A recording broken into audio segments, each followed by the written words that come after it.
बिस्मिल्लाहिर्रहमानिर्रहीम। आज हम जो टॉपिक शुरू करने जा रहे हैं वो है लिपिड्स।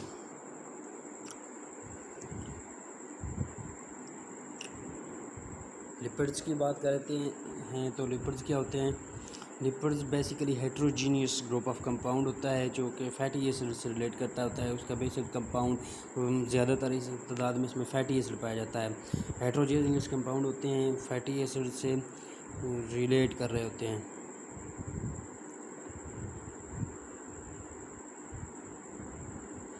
दे आर और वाटर हाइड्रोफोबिक होते हैं, वाटर में इनसालुबल होते हैं। और ऑर्गेनिक सॉल्वेंट्स की बात करें, alcohol, chloroforms, benzenes, lipids, nucleic acids, oils, waxes, cholesterols और इन जैसे कंपाउंड में क्या होते हैं, सॉल्युबल होते हैं। हाइड्रोफोबिक कंपाउंड होते हैं तो ये सेलुलर मेम्ब्रेन्स को मेंटेन करने में मदद करते हैं। लिपोप्रोटीन होती है, हमें पता है सेल मेम्ब्रेन ज़्यादातर, और लिपिड उनका जो है दूसरा मेजर कंपोनेंट होता है।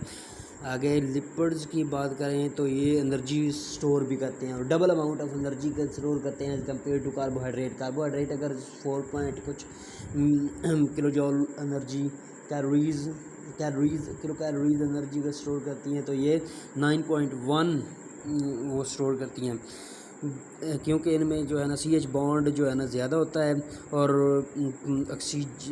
ऑक्सीजन की जो है हमारे पास इनके पास रेशो कम होती है। तो ये डबल अमाउंट ऑफ एनर्जी इसलिए स्टोर करते हैं कार्बोहाइड्रेट से।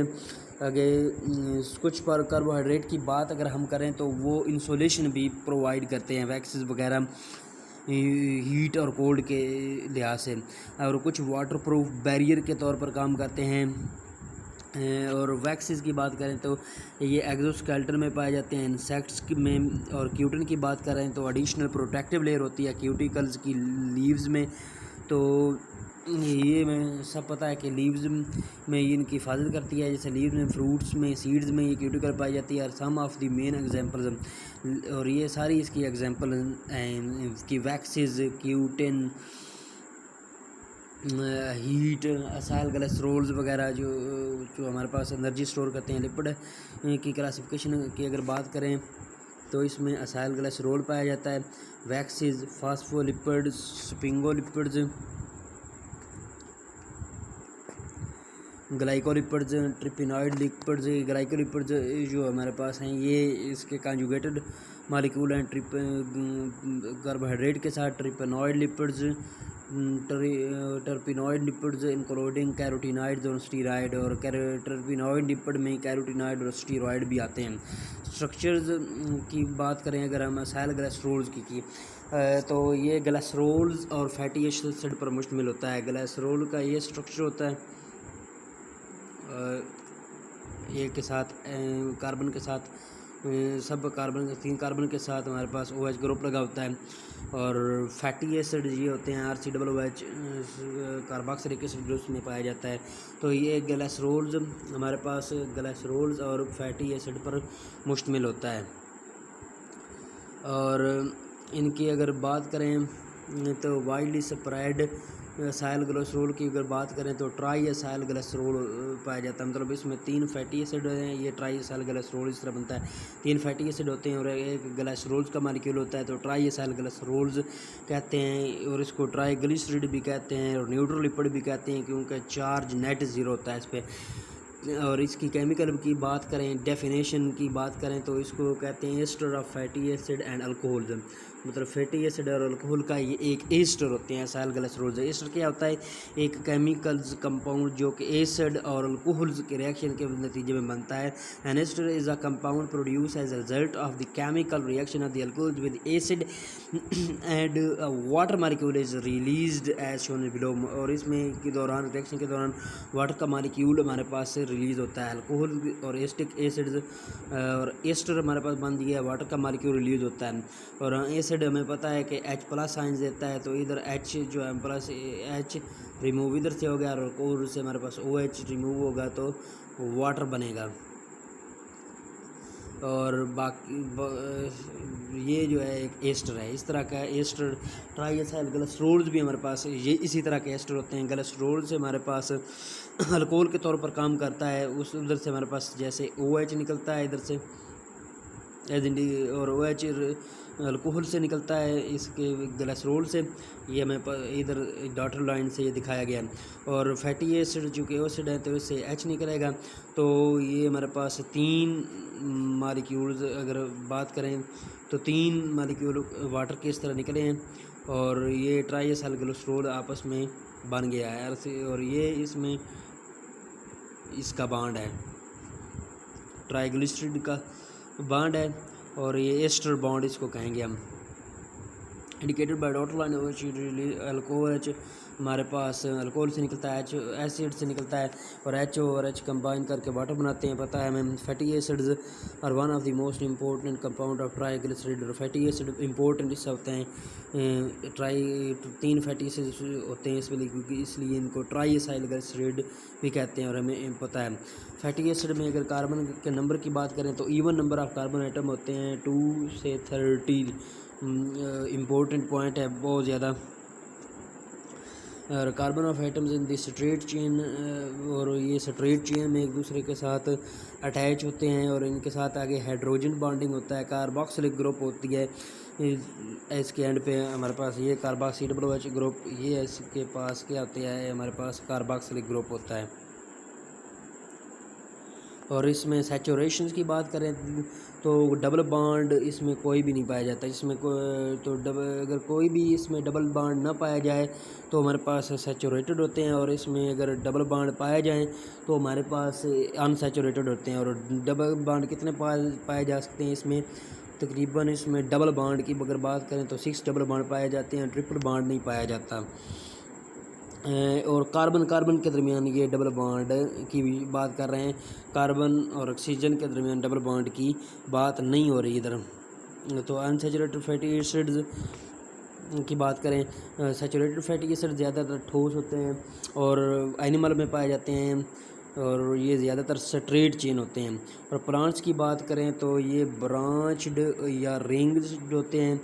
और सॉल्युबिलिटी की अगर बात करें ऑर्गेनिक कंपाउंड में, मतलब क्लोरोफॉर्म, कार्बन टेट्रा क्लोराइड और इस किस्म के पानी में तो ये है ही इनसॉल्युबल। तो उसके अगर जैसे जैसे कार्बन के नंबर हमारे पास बढ़ते जाएंगे, कार्बन की तादाद बढ़ती जाएगी उसमें, तो उसका मेल्टिंग पॉइंट और उसकी सॉल्युबिलिटी ऑर्गेनिक सॉल्वेंट्स में बढ़ती जाएगी। और इसकी अगर हम एक एग्जांपल ले लें, इधर हमारे पास पाल्मिटिक एसिड की, जिसमें कार्बन की तादाद 16 है, तो उसकी सॉल्युबिलिटी ऑर्गेनिक कंपाउंड में ज़्यादा है। और ब्यूटारिक एसिड जिसकी कार्बन नंबर 4 है, उसकी सॉल्युबिलिटी हमारे पास कम है।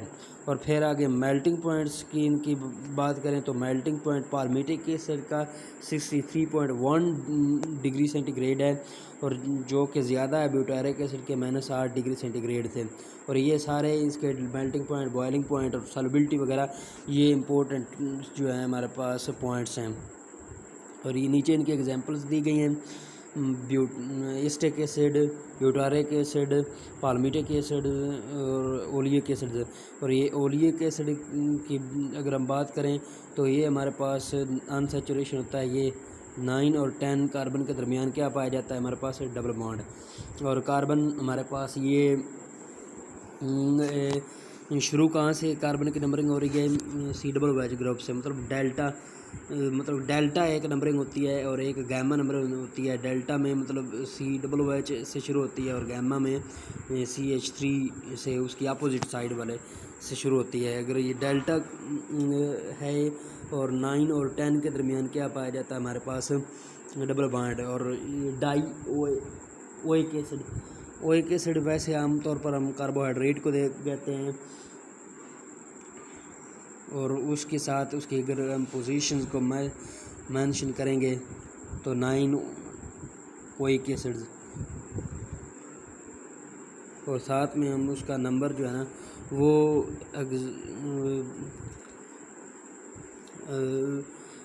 मेंशन करेंगे हेक्साडेका ओइक एसिड्स। और अनसैचुरेटेड फैटी एसिड्स जो प्लांट से हासिल होते हैं वो लिक्विड होते हैं रूम टेम्परेचर पर, और उनको ऑयल कहते हैं। और फैट जो सैचुरेटेड होते हैं जो एनिमल से हासिल होते हैं और सॉलिड होते हैं रूम टेम्परेचर पर। और फैट्स की अगर बात करें तो ये पानी से क्या होते हैं, लाइटर होते हैं, इनकी डेंसिटी पानी से कम होती है और स्पेसिफिक ग्रेविटी इनकी कम होती है, इसलिए ये पानी के ऊपर क्या करते हैं, तैर जाते हैं। स्पेसिफिक ग्रेविटी इनकी कितनी होती है, 0.8। They are not crystalline, normally crystalline नहीं होते मतलब, और लेकिन अंडर स्पेसिफिक कंडीशन में एसाइल ग्लिसरॉल को हम क्या कर सकते हैं, क्रिस्टलाइन कर सकते हैं। आगे दूसरी जो इम्पोर्टेंट इसकी एग्जांपल है लिपिड्स की मिसाल है, वो वैक्सेस होते हैं। वैक्सेस एक्सोस्केलेटन में पाए जाते हैं, इंसेक्ट्स में क्यूटिकल प्रोटेक्टिव लेयर होती है हमारे पास प्लांट्स में और उसके फ्रूट्स में और उसके लीव्स में पाई जाती है। और इसकी आगे हम बात करते हैं वैक्सेस, तो ये वाइड स्प्रेड है protective coating in fruit and leaves, some insects are secrete wax, पता है हमें। Chemical waxes are the mixture, अगर वैक्सेस कौन से ऑर्गेनिक कंपाउंड से मिलकर बनते हैं, किसका मिक्सचर होता है, तो लॉन्ग चेन अल्कीन्स होती हैं, लंबे चेन वाली हमारे पास अल्कीन्स होती हैं। और उन अल्कीन्स में नंबर ऑफ़ कार्बन आइटम हमारे पास क्या होते हैं, odd number of carbon item होते हैं। Odd number of carbon atoms जो कि 25 से लेकर 35 तक हो सकते हैं, मतलब 26 नहीं होगा, मतलब 27 होगा, 28 नहीं होगा, 29 होगा। इस तरह odd number of carbon item होंगे और लॉन्ग चेन कार्बन कंपाउंड बनेंगे। और ये तो ये चीज़ इसमें पाई जाती है लॉन्ग चेन अल्कीन्स। दूसरा ये अल्कोहल्स पाए जाएंगे, कीटोन इसमें पाए जाएंगे और एस्टर्स वगैरह जाएंगे। और long chain fatty acid, fatty acid तो इसका बुनियादी कंपाउंड है, फैटी एसिड तो इसमें पाया ही जाएगा। लॉन्ग चेन अल्कीन्स की लंबी लंबी चेन्स इसमें पाए जाएंगी, अल्कोहल्स पाया जाएगा, ग्लिसरॉल्स जो है इसका कीटोन्स पाए जाएंगे। और फिर दोबारा वही बात करेगा, वैक्सेस क्या करती हैं, protect plant from the water loss and abrasive damage, water loss को अफेक्ट कर से बचाती हैं वैक्सेस। और जो आर्थ्रोपोड के एक्सोस्केलेटन में होते हैं उसको वाटर के खिलाफ वो रेजिस्टेंस देते हैं कि वाटर से बचाव करता है उसके waxes. Also provide water barrier for insect में होता है, बर्ड में भी होता है, और एनिमल्स की बात करें शीप वगैरह में वो भी ये पाया जाता है। ये आगे बड़ा इम्पोर्टेंट जो बहुत इम्पोर्टेंट फास्फोलिपिड है वो है हमारे पास फास्फोलिपिड। फास्फोलिपिड ही ज़्यादा मिकदार में हमारे पास प्लाज्मा मेम्ब्रेन और फ्लूइड मोज़ेक मॉडल में पाया जाता है। और ये भी हमारे पास एम्फीफिलिक होता है, हाइड्रोफिलिक भी और हाइड्रोफोबिक भी ये होता है। और फास्फोलिपिड्स के डेरिवेटिव की अगर बात करें, मोनोमर्स की बात करें कहाँ से निकलेंगे, तो ये फास्फेटिडिक एसिड पर मुश्तमिल होता है। फास्फेटिडिक एसिड विच की बात करें तो ये क्या होता है, ग्लिसरॉल पर मुश्तमिल होता है। ग्लिसरॉल होता है इसमें एक, ग्लिसरॉल के बाद हमारे पास फैटी एसिड होता है, फैटी एसिड के बाद फास्फोरिक एसिड इसके साथ अटैच होता है फास्फेटिडिक एसिड। और ये फास्फेटिडिक एसिड का स्ट्रक्चर होता है, जैसे ये हमारे पास क्या है, फैटी एसिड और ग्लिसरॉल आपस में मिलके ये बनाया हुआ है उन्होंने स्ट्रक्चर ये वाला, और साथ में फास्फोरिक एसिड भी ये अटैच है। और फास्फोरिक एसिड के साथ अगर कोई नाइट्रोजीनियस बेस कोलिन जैसे ये अटैच है, तो जो और फास्फेटिडिक एसिड है, फास्फेटिडाइल कोलिन्स या लेसिथीन्स, तो इसको क्या कहते हैं हम, फास्फोलिपिड। ये सिंपली फास्फेटिडिक एसिड और फास्फोलिपिड तब बनेगा जब नाइट्रोजीनियस बेस इसके साथ अटैच हो जाएगी। Nitrogenous base such as the cholines attach हो सकती है, एथेनॉल, अमीन, सरीन्स और कई किस्म की एन-एसिटाइल कोलिन्स, कई किस्म की हमारे पास को नाइट्रोजनियस बेसिस के साथ अटैच हो सकती हैं, और ये वेरी कर सकता है बेसिस के बुनियाद पर। कंपोनेंट ऑफ द फास्फोलिपिड्स, और ये वाइड स्प्रेड होते हैं, बैक्टीरिया में पाए जाते हैं, एनिमल में भी पाए जाते हैं और प्लांट्स में भी पाए जाते हैं, और मेम्ब्रेन के साथ ये एसोसिएट करते हैं। और phosphatidyl choline is one of the common phospholipid. Phosphatidyl choline ये मतलब कोलिन इसके साथ अटैच हो गई तो फास्फेटिडाइल कोलिन्स, लेसिथिन अटैच हो जाए तो इसी को हम लेसिथिन कहते हैं। और अगर कोलिन एथेनोलामाइन अटैच हो जाए तो उसके पास फास्फाटिडाइल एथेनोलामाइंस, और सीरीन अटैच हो जाए तो फास्फाटिडाइल सीरीन्स। और अब इसका जो फास्फेटिक ग्रुप होता है ऊपर ये हेड बनाता है ये, और ये पोलर होता है, हाइड्रोफिलिक रीजन होता है, और नीचे वाली ये जो टेल होती हैं ये हमारे पास फैटी एसिड और ग्लिसरॉल्स की होती हैं, ये हाइड्रोफोबिक होती हैं। इस तरह ये एम्फिफिलिक है, बहुत हाइड्रोफोबिक और हाइड्रोफिलिक भी होता है। आगे लास्ट पे बात करें ट्रिपेनॉइड लिपिड्स। ट्रिपेनॉइड लिपिड्स की बात करें तो इसके बुनियादी यूनिट क्या होते हैं, आइसोपरनॉइड्स यूनिट कार्ड आइसोपरनॉइड्स यूनिट्स। और इसकी आगे मुख्तलिफ़ किस्म की अगर कंडेंसेशन अगर कराई जाए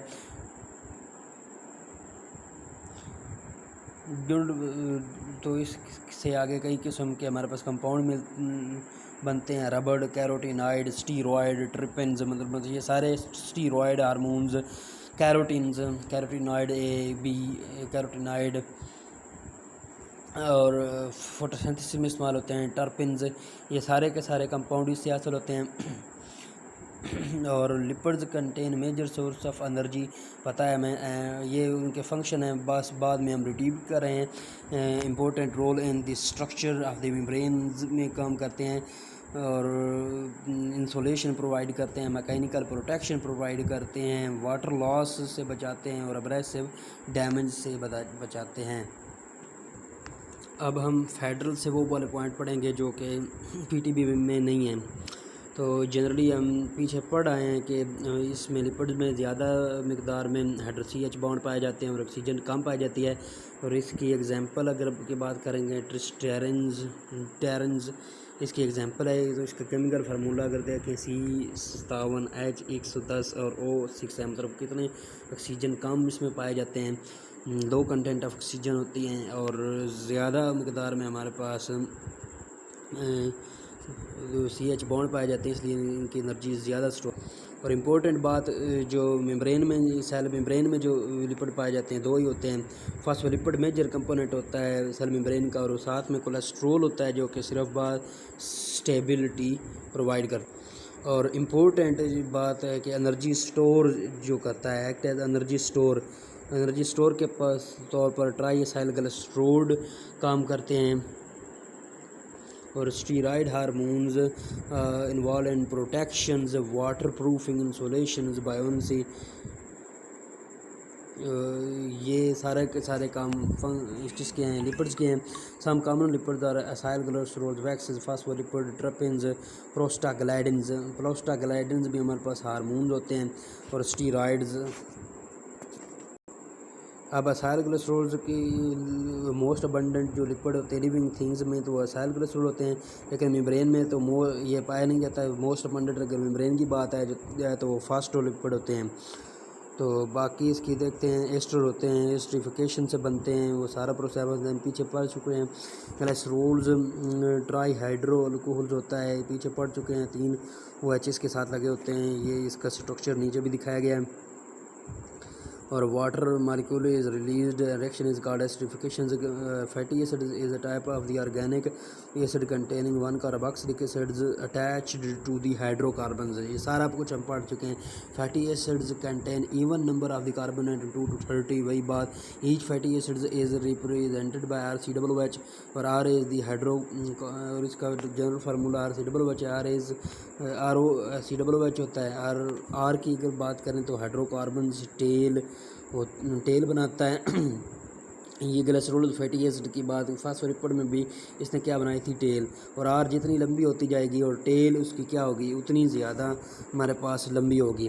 one glycerol molecules combine chemically with one fatty acid mono, अगर एक फैटी एसिड के साथ अगर ग्लिसरॉल का मॉलिक्यूल अटैच होता है तो मोनो असाइल ग्लिसरॉल उसको कहते हैं। अगर 2 फैटी एसिड के साथ ग्लिसरॉल अटैच होता है तो उसको डाई असाइल ग्लिसरॉल DAG, और अगर 3 के साथ अटैच होता है तो वो ट्राई असाइल ग्लिसरॉल उसको हम कहेंगे। ये अगर इसके साथ ये एक ही अटैच हुआ है, मोनोसाइल ग्लिसरॉल 2 अटैच हुआ है, 3 अटैच हुआ है तो ट्राई असाइल ग्लिसरॉल इसको कहेंगे। मतलब ये न्यूट्रल क्यों पाया जाता है, क्योंकि वो इसका OH ग्रुप जो है वो कंबाइन हो जाता है फैटी एसिड के साथ, और ये क्या करता है, OH ग्रुप पीछे इसके से ऊपर कोई चार्ज नहीं रहता, तो ये न्यूट्रल हो जाता है।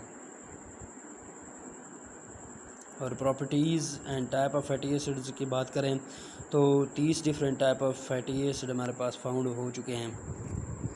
और तो फैटी एसिड 30 किस्म के फैटी एसिड डिस्कवर हो चुके हैं। एस्टिक एसिड में इनमें क्या होता है, number of carbon atom are की चेन वेरी करती है। एस्टिक एसिड में 2 कार्बन आइटम पाए जाते हैं। और ब्यूटारिक एसिड में, फैटी एसिड की बात कर रहे हैं, प्रॉपर्टी फैटी एसिड की, ट्राई एसाइल ग्लिसरॉल की बात नहीं कर रहे हैं। ब्यूटारिक एसिड में 4 कार्बन डाइऑक्साइड पाए जाते हैं। और सिंपलेस्ट फैटी एसिड होते हैं। पाल्मिटिक एसिड में 16 कार्बन पाए जाते हैं। स्टीरिक एसिड में 18 कार्बन पाए जाते हैं। और सारे के सारे क्या होते हैं, सैचुरेटेड। अब नीचे सैचुरेटेड और अनसैचुरेटेड की तारफ़ है, वो हम पहले ही पढ़ चुके हैं। ये अगर सैचुरेटेड और अनसैचुरेटेड फैटी एसिड की एग्जांपल्स की बात करें तो पाल्मिटिक एसिड 16 कार्बन पाए जाते हैं और इनका कंडेंस फार्मूला है CH3CH2 14COOH। और stearic acid most fat and oil में पाया जाता है और ये भी हमारे पास सैचुरेटेड है, 18 कार्बन पाए जाते हैं, उसका फार्मूला ये। और ओलिक एसिड ओलिव ऑयल में पाया जाता है। और लिनोलिक एसिड वेजिटेबल ऑयल में पाया जाता है। और सब में 18 होते हैं हमारे पास कार्बन आइटम। और इनका फार्मूला हमारे पास CH3CH2 7, मतलब 8 कार्बन इधर हो गए और ये 9 और 10 के दरमियान डबल बॉन्ड पाया जाता है इसमें। और इधर वेजिटेबल ऑयल लिनोलिक एसिड में 2 डबल बॉन्ड पाए जाते हैं। एक हमारे पास ये कार्बन 4 और ये 5 और 6 और 7 के दरमियान ये डबल बॉन्ड पाया जाएगा। और दूसरा हमारे पास 8, 9, 10 और 11 के दरमियान डबल बॉन्ड पाया जाएगा। अगर हम शुरू करें इसको गिनना CH3 से, गैमा की तरफ से, अगर उधर से शुरू करें तो इधर भी 9 और 10 के दरमियान ही पाया जाएगा ओलिक एसिड में। और अगर उधर से शुरू करेंगे तो ये 7, 8, 9 और 10 के दरमियान पाया जाएगा एक बॉन्ड। और फिर 11, 12 और 13 के दरमियान पाया जाएगा।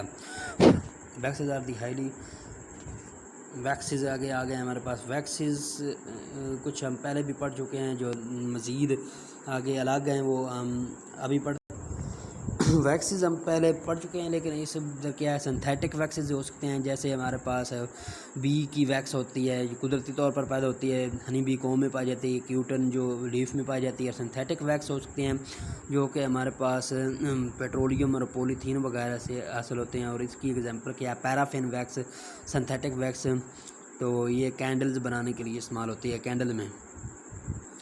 नेक्स्ट फास्फोलिपिड्स की अगर बात करें, फास्फोलिपिड्स की भी बिल्कुल वैसे ही है, पंजाब टेक्स्ट बुक बोर्ड वाला।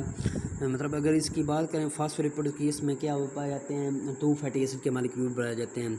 और तीसरे फैटी एसिड पे हमारे पास क्या होता है, फास्फेट ग्रुप अटैच होता है। इसलिए ये ज़्यादातर जो है डाईएसाइल ग्लिसरॉल के जैसा इसका स्ट्रक्चर होता है। और इसमें पहले हम पढ़ चुके हैं, क्लोरीन नाइट्रोजनस बेस अटैच हो सकती है। एथेनॉल एक अमाइनो एसिड है, वो भी अटैच हो सकता है। एनोसिटोल अमाइनो एसिड अटैच हो सकता है। सेरीन अटैच हो सकता है। फास्फेटिडिक एसिड इसका से डेरिवेट होते हैं ये सारे के सारे। और ये इनके स्ट्रक्चर भी वैसे का वैसे ही होता है, हाइड्रोफोबिक और हाइड्रोफिलिक्स। और जहाँ पे डबल बॉन्ड आते हैं वहाँ पे क्या होता है, इसमें किंक्स आती हैं। जहाँ पे डबल बॉन्ड आता है वहाँ पे ये किंक्स आ जाती हैं, मतलब इधर डबल बॉन्ड है तो इधर टेढ़ा हो जाएगा इसकी चेन्स। ये लेसिथीन का स्ट्रक्चर है, पीछे हम पढ़ चुके हैं सारा। अब आगे टर्पिनाइड लिपिड की बात करते हैं तो फेडरल में क्या चीज़ लिखी हुई है कि वही आइसोपरनाइड सब यूनिट पर मुश्तमिल होते हैं। आइसोपरीन सब यूनिट जो है ना 5 कार्बन इसका बिल्डिंग ब्लॉक होता है। ये इसका स्ट्रक्चर दिखाया गया है, 5 कार्बन बिल्डिंग ब्लॉक। ये 5 कार्बन बिल्डिंग ब्लॉक आइसोपरीन यूनिट होता है।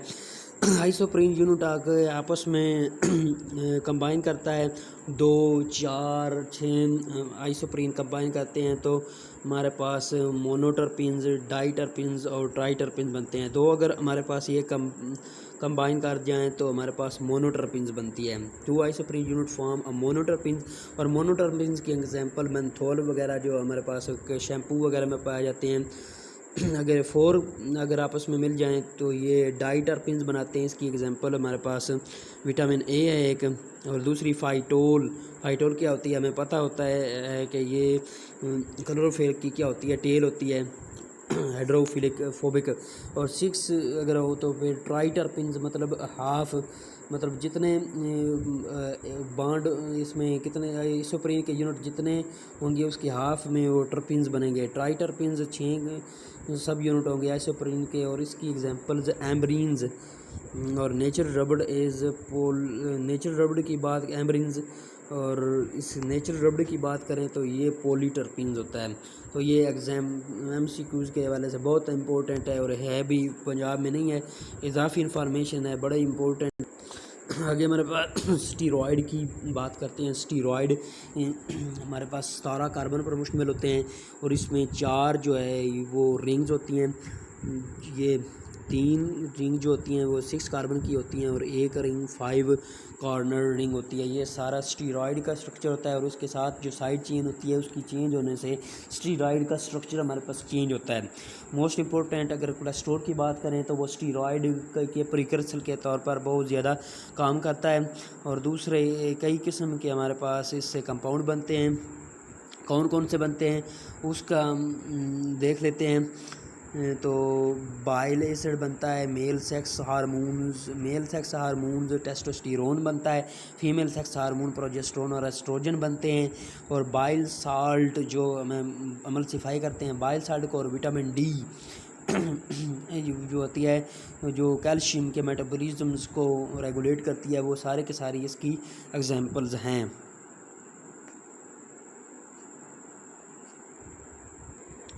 अब नेक्स्ट इम्पोर्टेंट जो हमारे पास लिपिड है वो प्रोस्टाग्लैंडिन्स है। ये भी पंजाब टेक्स्ट बुक बोर्ड में फॉलो नहीं हुआ, इसको भी नहीं लिखा हुआ।